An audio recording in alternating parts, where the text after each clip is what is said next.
Filing a patent is not enough.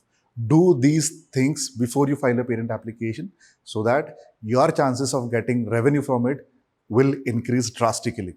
The first step is most of the founders and inventors rush to file a patent application because they want to prevent others from copying their invention. Is that enough? No. Most of the entrepreneurs and inventors rush to file a patent application ASAP without doing a proper study. Will that generate revenue? The answer is no. Before filing patent application, it is very important to check what is happening in the market. Do a thorough research of your competitors. Understand what people are filing, what they are inventing. Okay.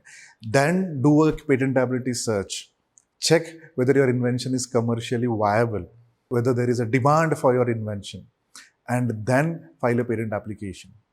Book a free appointment with us to discuss what should be your strategy on patenting, what should you do, or to understand what your competitors are doing. So contact us right now because thousands of patents are filed every day. Don't miss the opportunity. All the best.